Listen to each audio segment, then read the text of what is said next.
Yeah. Okay. So what do they want? Yeah, it doesn't need that. It goes right into the. Okay.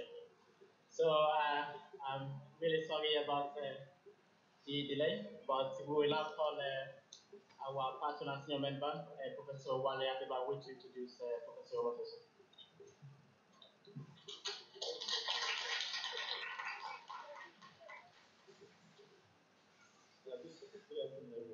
Professor Omotoso, can you hear me?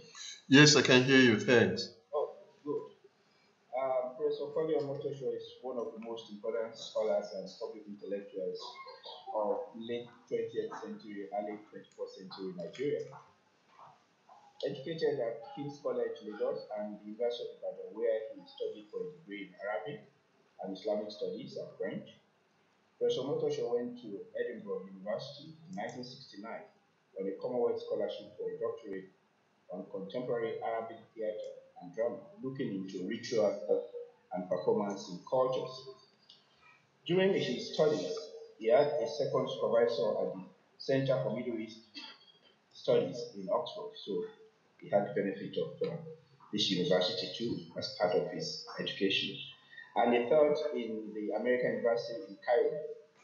He finished in 1972 and took up a lectureship at his former department at the University of Ibadan.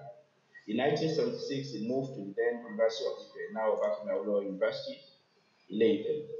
Here, working with Wole Soyinka, the first African Nobel laureate in literature, and others, he expanded his work of the university theatre into video recording for television stations. The publication of his first political biography of Nigeria just before June, in July 1988, created trouble for him. He first stranded in Nigeria and so got out of the country. By the way, Professor Omotoso, you promised me as a journalist when I interviewed you around 1991 that you were going to write a sequel to that book called Daybreak. I'm still waiting. I wrote it. I'll give it to you. Okay. He taught for a year at the University of Stirling English Studies Department. Then he worked with Talawa Theatre in London before going to teach at the English Department of the National University of Lesotho in Southern Africa. In 1992, he moved to South Africa with his family. He taught at the University of the Western Cape and later at the University of Stellenbosch. After the death of his first wife, he left Cape Town for Johannesburg, where he worked in advertising and films. Professor Omotoso says that when South Africa started looking like Nigeria, he decided to go back to Nigeria. He's a professor in the Performing and Film Arts Department of Elizade University, Ilara-mokin in Ondo State, Nigeria. He has 3 children who decided that South Africa is still good enough to live in. They are still living there. The filmmaker Aki Omotoso and the IT engineer Dr. Elayo Omotoso and architect turned novelist Yewande Omotoso. So, Professor Omotoso today will be speaking to the topic: the decline and rise of Pan Africanism in the 21st century. Please join me in welcoming this amazing scholar. Thank you very much. Thank you very much. Let me begin by congratulating the African Society on its 60th birthday. Now, you are old enough to begin to make comments on everybody and every society you wish to make comments on. At 60, you are allowed to do that. Second, I want to be able to say that because of the difficulties that have accompanied my being with you, I promise to come on my own steam to your next meeting, and I will make sure my visa is registered a year before that. So thank you very much for the opportunity. I want to deal with 2 personal narratives on the basis of which I would speak to Pan-Africanism. The first one is that during my studies in Edinburgh, I met someone from the Caribbean specifically Barbados, and we got married and started a family. A few years later, the government of Barbados set up a Pan African Commission on which I was asked to serve along with General Yakubu Gowon.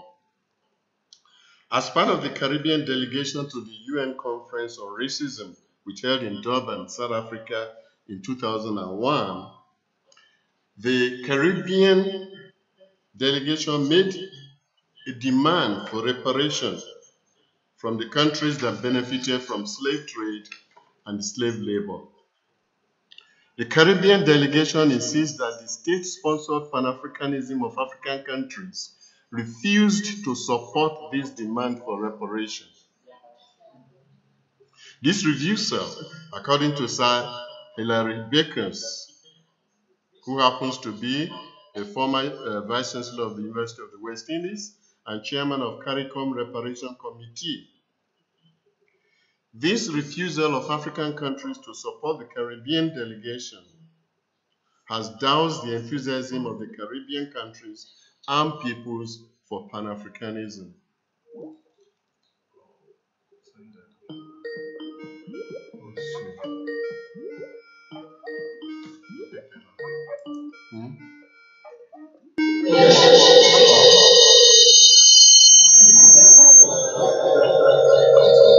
Okay, Sir Hilary happens to be from Barbados. The Barbados Pan-African Commission invited the then President of South Africa, Thabo Mbeki, to visit Barbados and speak on Emancipation Day, June 19. He refused to come. The Commission has not met over a decade. Reparation has gained support in the United States of America in some universities, just as it has also found antagonists. Bashoru MKO Abiola, winner of the presidential election of June 12, 1993. Professor, can you turn off your visor? Just audio, because we can't hear you well. Oh, okay. Can you hear me now? Can you hear me? Okay. MKO Abiola, who won the presidential election of June 12, was one of the few Nigerian politicians who had come to support and be sympathetic to the issue of reparation. My second narrative has to do with my area of study, which is Arabic. While teaching at the Department of Arabic and Islamic Studies at Ibadan, I got involved through my former head of the department, John Honwick, with the Afro-Arab program of the United Arab Emirates. This involvement led to work with the Arab League on its program of Tarabiya, which is Arabization, centered on Southern Sudan. This was a program for making Africans Arabs. Of course, this involvement created an awareness of the bargaining relationship between the Arab League and Organization of African Unity. The Arab countries will back African countries in terms of apartheid, while African countries will back Arab countries because of Palestine. The question then is that what happens to Afro-Arab relations when apartheid had been defeated and Palestine has been recognized as a country? There was silence. Where we can ask, is the Arab League today? Where is Afro-Arab relations today? Where does Pan-Africanism meet Afro-Arab consciousness when every North African country calls itself the Arab Republic of one place or the other? In 1975, Morocco occupied Sahrawi, a former Spanish colony abundant in phosphate, fish, and offshore oil reserves.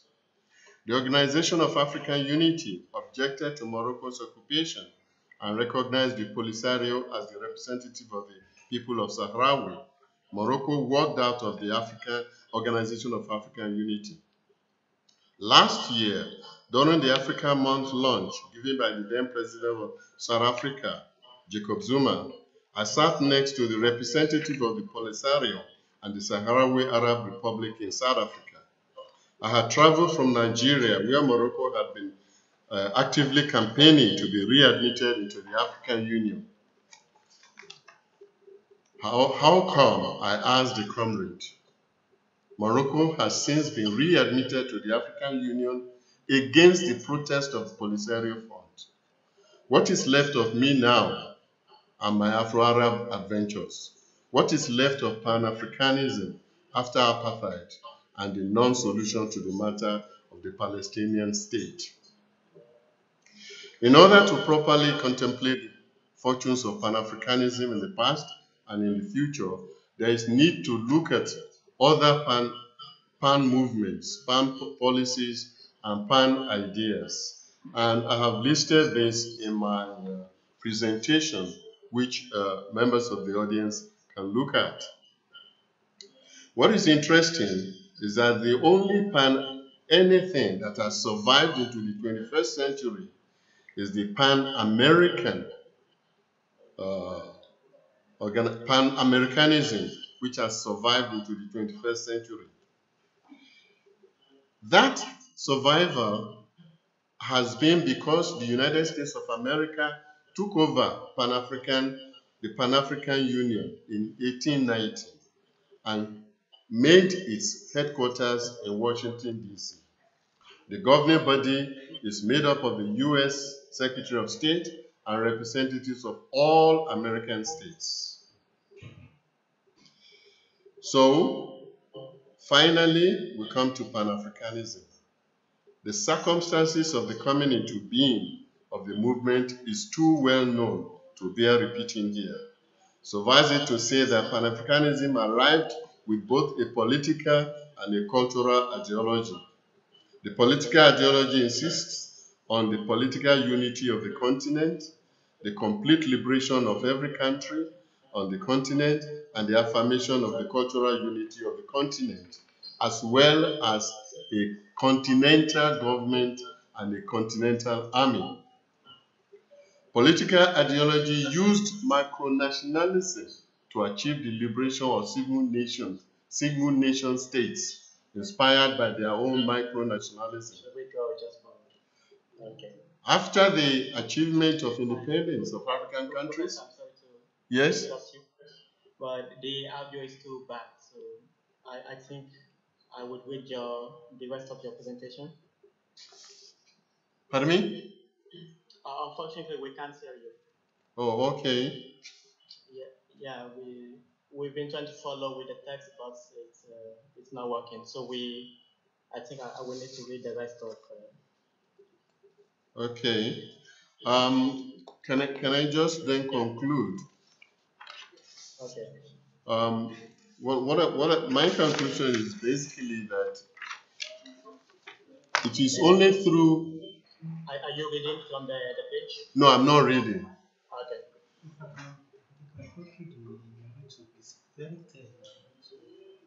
Can I go on? Hello? I'm saying that because of the nature of Caribbean, African American consciousnesses, Pan-Africanism has not worked. Because of the duplication of African states and Arab states in Africa, Pan-Africanism is not working there either. So the only thing that is going to work for Pan-Africa, or at least Africa south of the Sahara, is what I call actionable ideas, which Africans, black Africans, can begin to work upon to create their own relationships. That is the only way things are going to work. Thank you very much.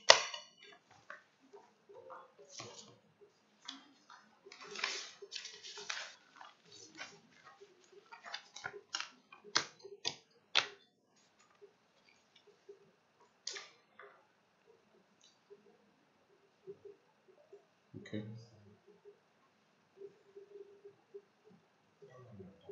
Okay. Can you turn on your video feed again?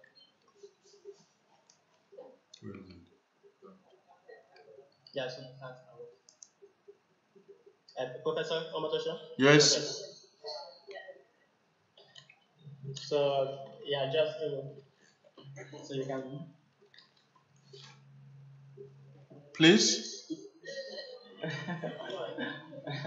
So, thank. Oh, okay.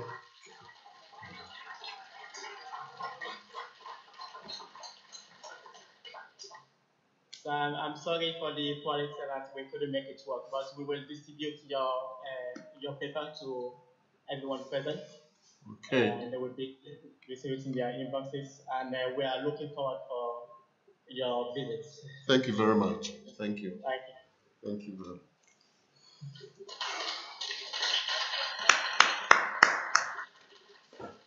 much.